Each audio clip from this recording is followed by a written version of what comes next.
एक समय की बात है। बेलों का एक झुंड भोजन की तलाश कर रहा था। गलती से वो झुंड एक गांव में जा पहुंचा, जहां पर भयंकर अकाल पड़ा था। बेलों का सरदार बहुत चिंतित था। झुंड की सभी बेलों की शक्ति समाप्त हो रहा था। शीघ्र ही खाने के लिए घास मिलना जरूरी था।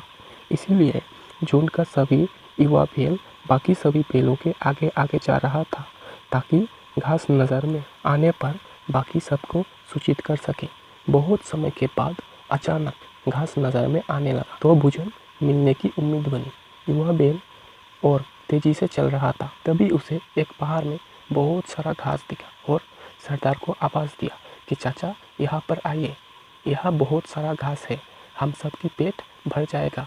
तभी सरदार ने जाकर देखा और सभी को कहा, उस पहाड़ में बहुत सारा घास है, तुम सब जाओ और पेट भरकर घास खाओ। वास्तव में वो घास बेलों को पकड़ने के लिए ही है। शिकारी ने मिट्टी पर गड्ढा खोद रखा है और उसके ऊपर घास रखकर चला गया। जैसे ही बेलों की झुंड घास खाने के लिए आगे बढ़ा और सब गड्ढे में गिर गया और सभी बेल फंस गया। बेलों की सरदार माथा पीटा और कहा, ये तो हमें फंसाने के लिए फैलाया गया जाल था। भूख ने मेरी बुद्धि पर पर्दा डाल दिया था। मुझे सोचना चाहिए था। तुम सबको आदेश देने से पहले यहाँ पर इतना घास क्यों है?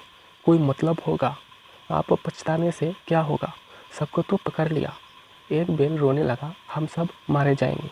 बाकी बेलों ने तो हिम्मत खो चुके थे। पर सरदार गहरी सोच में डूबा था। सरदार ने कहा, गड्ढा गहरी तो है, ये ठीक है, पर इस गहराई की इतनी भी हिम्मत नहीं कि एकता की शक्ति को हरा सके। हम अपनी सारी शक्ति को जोड़े तो मौत के मुंह में जाने से बच सकते हैं।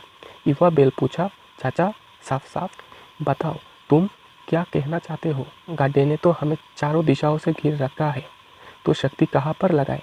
सरदार बोला कि शिकारी आने से पहले हमें इस गड्ढे को एक बड़ा तालाब बनाना होगा। एक बेल बोला, यह सब कैसे संभव है? सरदार बोला, हम एक साथ यदि अपने सींग से गड्ढे का चारों ओर तोड़ना शुरू करें तभी यह संभव है। और यह सब बात सुनकर सभी बेल सरदार के आदेश का अनुसार काम पर लग गया और कुछ ही समय में तालाब बना डाला और छलांग मारकर सभी बेल गड्ढे से बाहर आ गया और फिर से सब एक साथ घास की तलाश में लग गया। तो फ्रेंड, हमें इस कहानी से यही शिक्षा मिलती है, यदि सभी मिलजुल कर एकता के साथ रहते हो तो उन्हें कोई हरा नहीं